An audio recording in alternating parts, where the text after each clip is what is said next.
আমাদের বহুদিনের ইচ্ছে কলকাতা থেকে নিজেদের গাড়ি নিয়ে মধ্যপ্রদেশ যাওয়ার, আর সেই মতোই আমরা বেরিয়ে পড়েছি কলকাতা থেকে।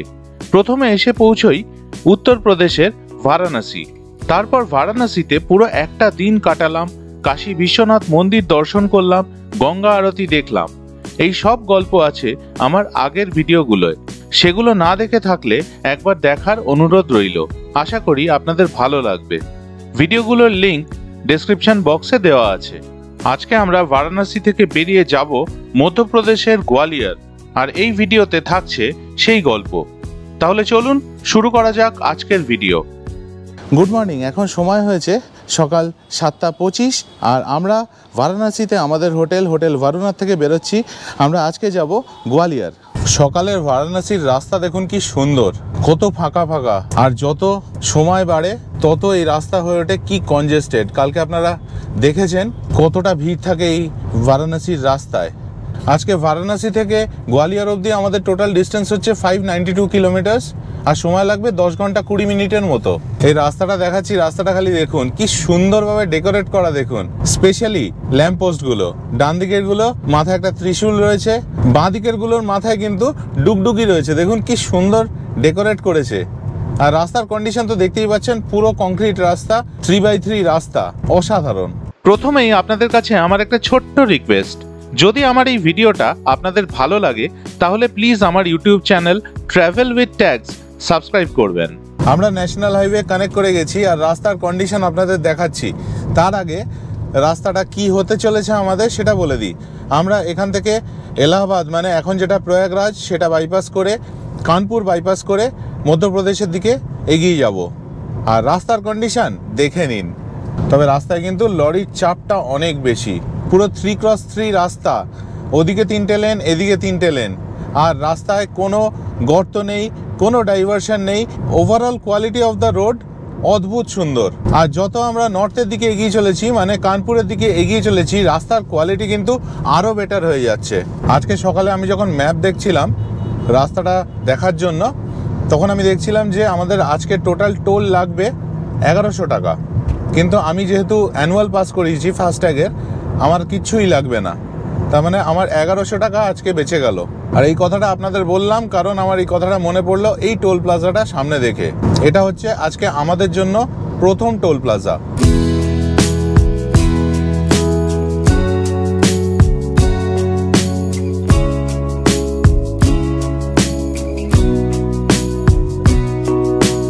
এই সামনের পয়েন্টটা থেকে আমরা বাঁদিকে চলে যাব, আর এই যে ডান দিকের রাস্তাটা চলে যাচ্ছে এটা প্রয়াগরাজ চলে যাচ্ছে। এই যে দেখুন এখানে লেখা রয়েছে, ডান দিকে চলে গেল প্রয়াগরাজ, বাঁদিকে আমরা কানপুরের দিকে ঘুরে গেলাম। এখান থেকে প্রয়াগরাজ হচ্ছে আরো 40 কিলোমিটার। এর আগে আমি এই রাস্তায় একবার এসেছিলাম, যখন আমি কলকাতা থেকে গুজরাট গেছিলাম 2020-তে, কিন্তু তখন আমার যতদূর মনে পড়ছে এতটা ভালো রাস্তা ছিল না। এখন যেন অসাধারণ করে দিয়েছে রাস্তা। আর এখান থেকে কানপুর হচ্ছে 241 কিলোমিটার। আমরা কানপুরের দিকে এগিয়ে চলেছি, আর যত এদিকে যাচ্ছি বিশ্বাস করুন মুগ্ধ হয়ে যাচ্ছি হাইওয়ে দেখে। আমি আমার পার্সোনাল অভিজ্ঞতা বলছি, আপনারা ডিফার করতেই পারেন। পশ্চিমবঙ্গে এই রকম কোয়ালিটির রাস্তা কিন্তু খুব কম দেখা যায়। কি অসাধারণ রাস্তা, মানে আপনারা এখানে এলে বুঝতে পারবেন। যারা ড্রাইভ করতে ভালোবাসেন একবার আসুন, এলে বুঝতে পারবেন কি অসাধারণ রাস্তা। আমাদের পশ্চিমবঙ্গে যেরকম রাস্তায় এনক্রোচমেন্ট থাকে, লোকজন চলে আসছে, ব্যারিকেড থাকে প্রচুর, এখানে কিন্তু সেই সব কিচ্ছু নেই। ড্রাইভিং প্লেজার এখানে সত্যিকারের পাচ্ছি।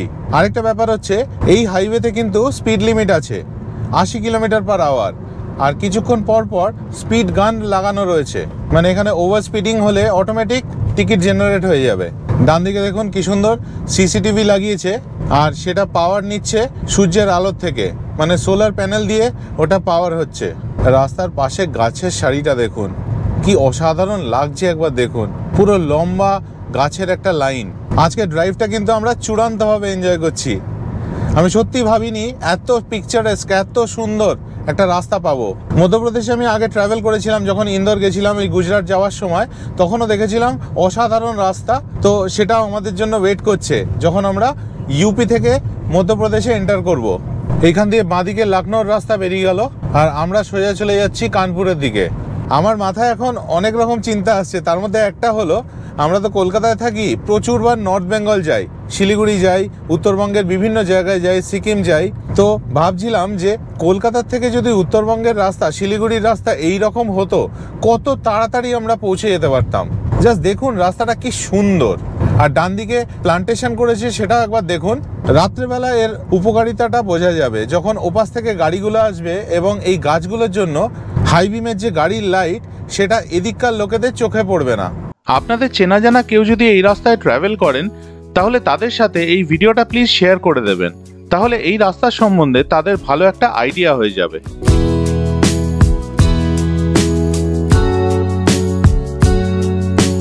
আমরা এখন কানপুরের দিকে এগিয়ে চলেছি, আর বাদিকে একটা রাস্তা একটু আগে বেরিয়ে গেল, সেটা চলে গেল রায়বারেলির দিকে।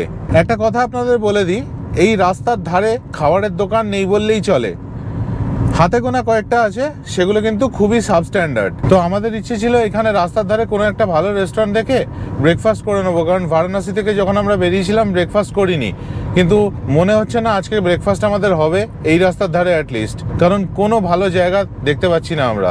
এক্ষুনি একটা মার্সিডিজ বেঞ্জ গেল সামনে দিয়ে, অসাধারণ দেখতে গাড়িটা। তো অনিন্দিতা পেছন থেকে বলল চাকাগুলো দেখো খালি গাড়ির। আমি তখন বললাম যে না, এই গাড়িটার পরে আমি একটা কিনবো, ওর একটা চাকা, কারণ আমার সামর্থ্য ওটা কেনারই, ওইটুকুনি আমার সামর্থ্য। এখন বাজে 10:32, আর ফরচুনেটলি আমরা হাইওয়ের ধারে একটা ধাবা পেয়েছি, এখানে আমরা ব্রেকফাস্টটা করে নেব।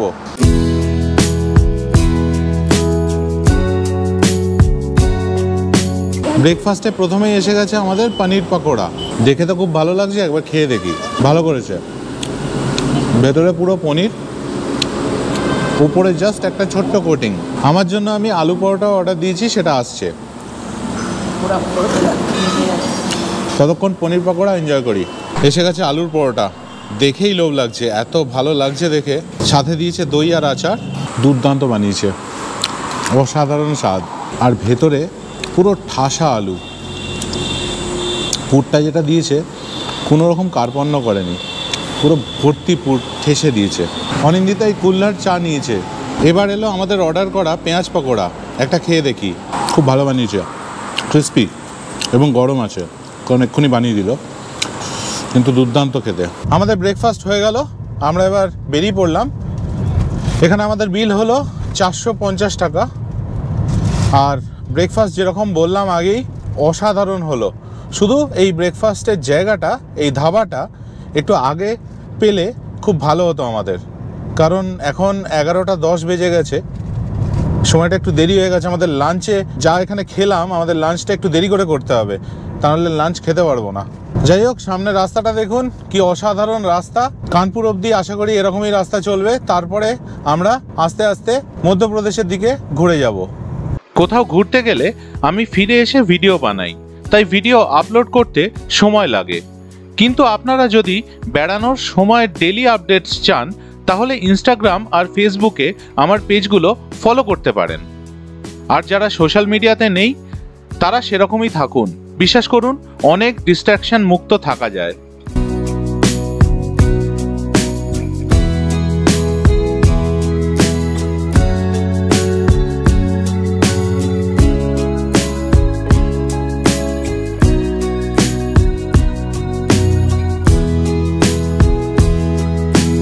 এক্ষুনি একটা বোর্ড দেখতে পেলাম, গোয়ালিয়র এখান থেকে এখনো 370 কিলোমিটার বাকি।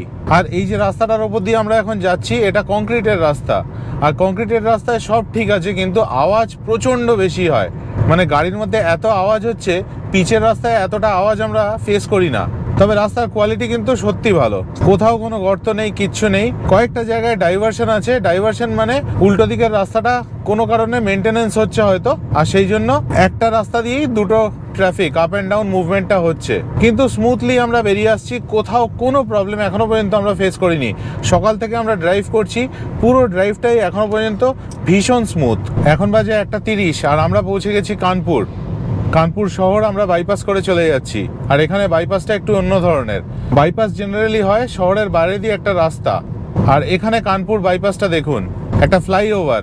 এই ফ্লাইওভারটা দিয়ে আমরা উঠেছি, এটা একটা বিরাট লম্বা ফ্লাইওভার।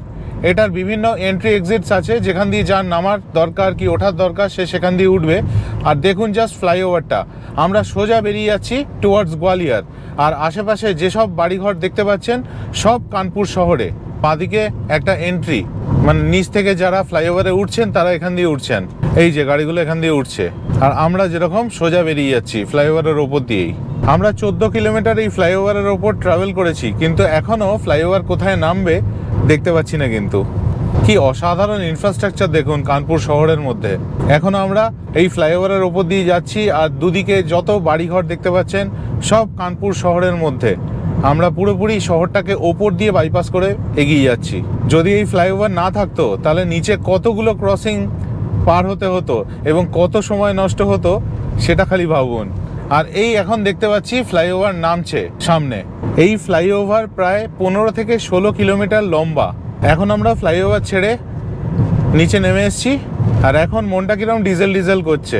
ট্যাঙ্কে অলমোস্ট ডিজেল শেষ হয়ে এসছে।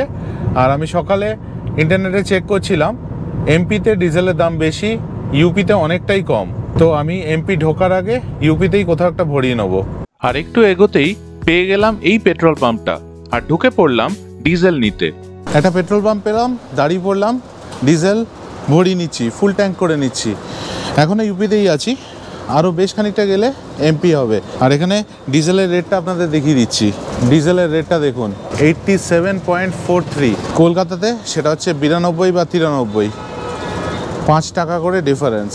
আমরা এখন নায়ারার পেট্রোল পাম্পে দাঁড়িয়েছি, এখানে ডিজেলটাও ভরে নিলাম আর টায়ারে হাওয়াগুলো ফিল করে নিলাম। আবার এই যে বাঁদিকের রাস্তাটা বেঁকে যাচ্ছে, এটা ঝাঁসির দিকে চলে যাচ্ছে, এটা দিয়েও যাওয়া যায়, ঝাঁসি হয়ে গোয়ালিয়র যাওয়া যায়। কিন্তু আমরা ওই বাঁদিকের রাস্তা নিলাম না, আমরা ডাইরেক্ট চলে যাচ্ছি গোয়ালিয়র এই রাস্তাটা দিয়ে।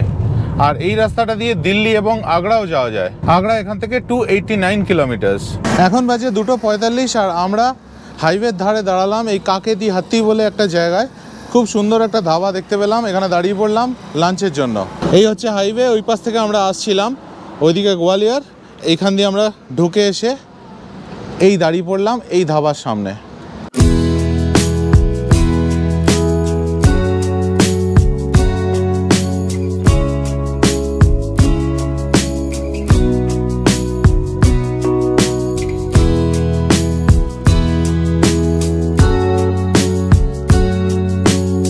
আমাদের অর্ডার করা গ্রিন সালাড দিয়ে গেছে, দারুণ প্রেজেন্টেশন।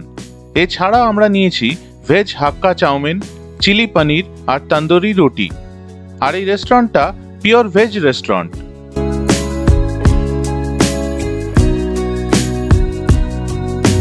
এখন সময় হচ্ছে 3:40 আর আমাদের এখানে লাঞ্চ হয়ে গেল। খুব ভালো লাঞ্চ হলো। এবার আমরা বেরিয়ে যাব টুয়ার্ডস গোয়ালিয়র। আর এখানে আমাদের বিল হলো 750 রুপিস। আর এরা নতুন খুলেছে রেস্টুরেন্টটা, 5 মাস হলো এনারা বললেন খুলেছে। এখানে কিন্তু খাবারের কোয়ালিটি খুব ভালো, স্বাদ ভালো এবং পরিমাণও যথেষ্ট। এই হচ্ছে ন্যাশনাল হাইওয়ে কানপুর থেকে যেটা ইটাওয়া যাচ্ছে, আর ঠিক এই হাইওয়ের সামনেই হচ্ছে এই রেস্টুরেন্ট। আমরা আবার চলা শুরু করে দিয়েছি।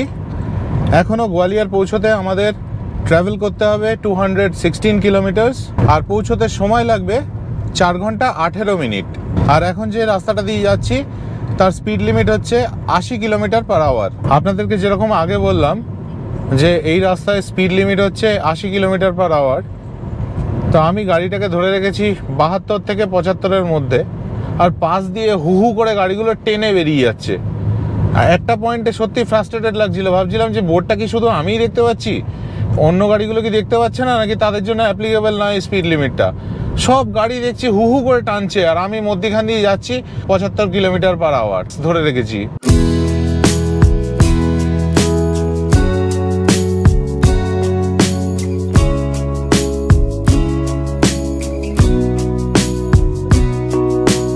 আজকে প্রথম থেকে আমরা রাস্তা খুব ভালো পাচ্ছি এবং এই রাস্তায় ড্রাইভ করে আমরা প্রত্যেকে ভীষণ এনজয় করছি। আমাকে অনেকে বলে যে এত ড্রাইভ করো কি করে। ড্রাইভ করতে আমার ভীষণ ভালো লাগে, আমার মন থেকে ড্রাইভ করতে সত্যি খুব ভালো লাগে।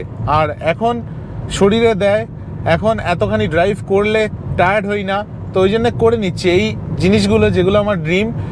এই এক একটা জায়গায় ড্রাইভ করে যাওয়া, যেরকম তামিলনাড়ু গেছিলাম, লাদাখ ইচ্ছে আছে, মধ্যপ্রদেশ যাচ্ছি এখন, এই জিনিসগুলো আমার খুব ইচ্ছে এবং এগুলো আমি করে নিচ্ছি এখন, কারণ ভবিষ্যতে আজ থেকে 10 বছর পর কি 15 বছর পর হয়তো শরীরে দেবে না, তখন এই মেমোরিগুলো থেকে যাবে। আমরা একসাথে ঘুরতে যাচ্ছি, ড্রাইভ করে এত অ্যাডভেঞ্চারাস রাস্তায় যাচ্ছি, এই মেমোরিজগুলো চিরকালের জন্য মনের মধ্যে থেকে যাবে। আর এর মধ্যে শুধু যে আমি পছন্দ করি ড্রাইভ করতে সেরকম নয়, কিন্তু গুগল টিনটিনের হিউজ সাপোর্ট রয়েছে, কারণ ওরা যেভাবে এতক্ষণ ধরে ড্রাইভ ওরা চুপচাপ করে বসে থাকে, যেরকমভাবে সাপোর্ট করে, সত্যি মানে খুব একটা ইম্পর্ট্যান্ট রোল প্লে করে। তাছাড়া অনিন্দিতার সাপোর্টও প্রচুর রয়েছে। সেই জন্যেই অ্যাজ আ কালেকটিভ টিম আমরা সবসময় ড্রাইভে যাওয়াটা এনজয় করি। এই কথাটা শোনার পর গুগল কি বলছে দেখুন। টিনটিন কি সত্যি চুপ করে বসে থাকে? এটা কিন্তু একটা ঠিক কথা বলেছে। টিনটিন গাড়ির মধ্যে যা করে আপনারা ভাবতে পারবেন না। ও যতক্ষণ ঘুমোয় ততক্ষণ শান্তি, আর যেই জাগলো মানে দাপা দাপি, পেছনে মার পিট, যা খুশি তাই করে। কিন্তু সত্যি কথা সাপোর্টিভ, এনজয় করে, ও জিনিসটাকে এনজয় করে। দুষ্টুমি করে ঠিকই, ওর দুষ্টুমি করারই বয়স, কিন্তু এনজয় করে। এই জাস্ট এই কথাটা বলতে বলতে হঠাৎ দেখি পেছন থেকে একটা হাওয়ার আওয়াজ আসছে, হস করে হাওয়া ঢুকছে। কিছুই না, টিনটিন পা দিয়ে পেছনের জানলাটা খুলে দিয়েছে। মানে কি যে করে ও, আপনারা না দেখলে ভাবতে পারবেন না। আমরা এখন ইটাওয়া পৌঁছে গেছি।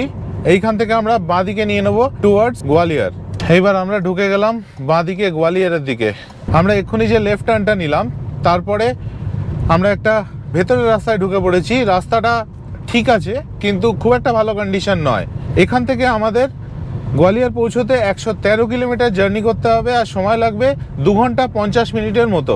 এবার রাস্তাটা আপনাদের দেখিয়ে দিচ্ছি। প্যাচই বলবো না ঠিক রাস্তাটা, কিন্তু বেশ এবড়ো খেবড়ো, মানে উপর নিচ আছে, এবং কংক্রিট রাস্তা।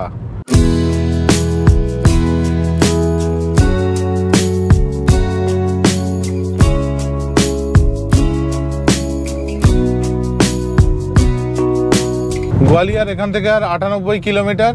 আর এই যে ব্রিজ দেখতে পাচ্ছেন, এটা হচ্ছে চম্বল নদীর ওপর ব্রিজ। এই হচ্ছে উত্তরপ্রদেশ মধ্যপ্রদেশ বর্ডার। এই হচ্ছে চম্বল নদীর ওপর ব্রিজ। বিশাল নদী দেখুন, বিশাল, কি অসাধারণ।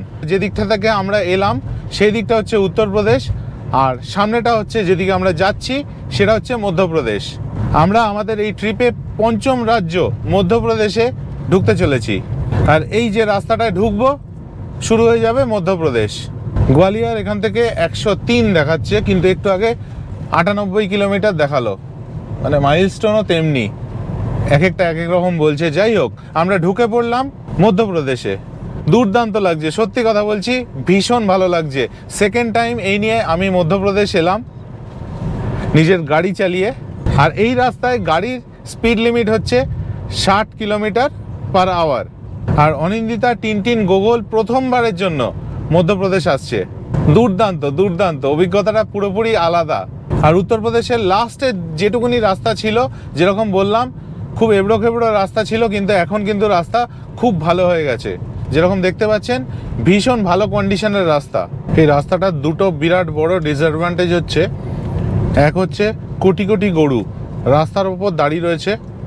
সাদা গরু তবু লাইট পড়লে দেখা যাচ্ছে, কালো গরুগুলো কিচ্ছু বোঝা যাচ্ছে না। আর দ্বিতীয়ত হচ্ছে এইরকম অনকামিং ট্রাফিক যারা আসছে, প্রত্যেকটা গাড়ি হাই বিমে আসছে, কিচ্ছু দেখা যাচ্ছে না, চোখ ধাঁধিয়ে যাচ্ছে পুরো। মানে এখানে সামান্যটুকু বেসিক সেন্স লোকের নেই। আর তারপর রং সাইড ট্রাফিক তো আছেই, ডান দিক বাঁ দিক যে দিক দিয়ে পাচ্ছে লোকজন বেরিয়ে আসছে, উল্টো পাড় দিয়ে গাড়ি নিয়ে চলে আসছে, বাইক নিয়ে চলে আসছে। মানে যা তা অবস্থা। সকালবেলা তবু এটা ঠিকঠাক, রাত্রেবেলা এটা মানে ভয়ানক হয়ে যাচ্ছে। আমাদের উচিত ছিল আরও তাড়াতাড়ি বেরিয়ে এখান দিয়ে যদি সকালে ট্রাভেল করা যেত, মানে সকাল বলতে দিনের আলো থাকতে থাকতে ট্রাভেল করা যেত। লাস্ট 1-1.5 ঘন্টা ধরে শুধু হাই বিমে লাইট দেখে চলেছি। আমার এমন একটা অবস্থা হয়েছে না, আজকে যখন ঘুমোবো হয়তো ঘুমের মধ্যে আমি হাই বিমে লাইট দেখতে পাবো। এখন বাজে রাত 8:10 আর আমরা পৌঁছে গেছি গোয়ালিয়রে আমাদের হোটেলে। আমাদের হোটেল হলো তানসেন রেসিডেন্সি। এখানে আমরা 3 রাত্রি থাকবো, আজ, কাল এবং পরশু। এই হলো তানসেন রেসিডেন্সি হোটেল। আর এখানে বিরাট পার্কিং এরিয়া রয়েছে। এই যে পুরো জায়গাটা দেখতে পাচ্ছেন, এটাই হচ্ছে পার্কিং এরিয়া। এখানে আমরা এখানে গাড়ি রেখেছি। এবার চলুন ভেতরে যাওয়া যাক, গিয়ে চেক ইন ফর্মালিটিস কমপ্লিট করি, তারপর আমাদের রুমটা আপনাদের দেখাই। আমরা এখন চলে এসেছি আমাদের রুমে।